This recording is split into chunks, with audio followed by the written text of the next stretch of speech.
내가 어떤 설사를 일으킬 때 이건 병원을 가야 하는 거고 그냥 하루 이틀 집에서 물 마시면서 쉬면 좋아지는지에 대해서.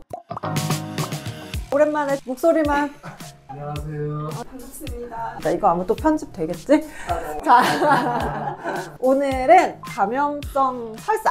감염성 설사의 종류는 5가지로 크게 분류를 하고 있어요. 균의 종류에 따라 분류를 합니다. 음식들이 들어오니까 바이러스는 있을 거잖아요. 근데 바이러스를 최대한으로 억제하거나 내 면역이 강하기 때문에 아무런 증상 일으키지 않고 변으로 나가거든요. 근데 이 사람이 장의 운동 능력이 떨어지고 바이러스가 감염이 되고 면역이 좀 떨어졌다. 그러면 이제 수양성 설사를 해요. 쓰레기장에 벌레 껴갖고 막 독소가 퍼진 거야. 그래서 장이 깜짝 놀래가지고 막 이거 빨리 배출하려고 물을 막 장 밖으로 막 빼내는 거예요. 환자들이 증상을 얘기할 때 뭐 먹고 갑자기 몇 시간 안에 이런 거라기보다는 어제 뭘 조금 잘못 먹은 것 같은데 다음날 아침에 배가 아프고 설사하고 전날 밤에 뭐 깨가지고 막 물처럼 설사를 하고 막 밥맛도 없고. 근데 열은 그리 높지 않아요. 이런 경우에는 이제 급성 수양성 설사라고 생각을 하고 뭐 이런 뭐 어떻게 하면 되겠어요?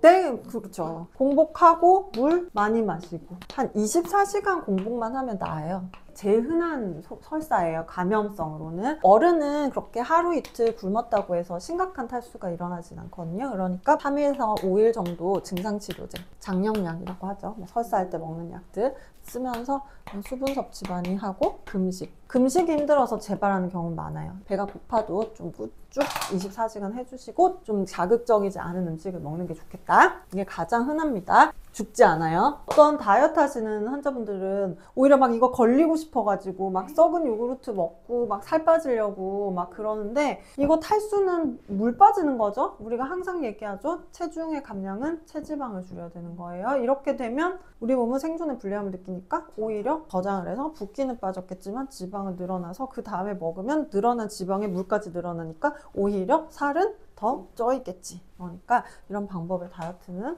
굉장히 위험하다. 세균성 이질은 많이 보지는 않지만 감염성 설사 중에 하나예요. 이거는 어떤 박테리아에 감염이 된 거거든요. 그래서 내가 설사를 하는데 약간 피도 막 비치고 막 구역질도 나고 복통도 너무 심하고 열이 막 펄펄 난다. 그러면 병원으로 가야 됩니다. 왜냐하면 바이러스 감염은 우리 몸의 면역으로는 충분히 어느 정도는 해결이 되거든요. 근데 세균은 우리 몸의 면역으로 해결되기는 굉장히 어려워요. 그래서 항생제를 써야 되는 거예요. 항생제를 쓰지 않으면 안 나아요. 폐혈증 이런 거 들어봤죠? 그러니까 세균은 금방 피로 돌아다니니까 얘를 죽일 수 있는 적절한 무기가 없으면 죽을 수가 없어요. 우리 몸의 면역으로는 굉장히 힘들어요. 특히 세균성 이질 같은 균들은. 세 번째는 만성설사 증후군이죠. 음식을 먹으면 계속 물처럼 줄줄줄 엄청 불편하겠죠. 그래서 이런 경우는 사실 특별한 원인을 치료할 수가 없어요. 이게 만성인 거야. 그러니까 내과적인 얘기로는 만성설사 증후군이라고는 하지만 우리가 기능의학 면에 있어서 장내 세균의 종류가 굉장히 남들과 다른 거예요. 그러니까 장내의 세균이 설사를 많이 일으키는 균들이 굉장히 많은 거야. 이런 친구들은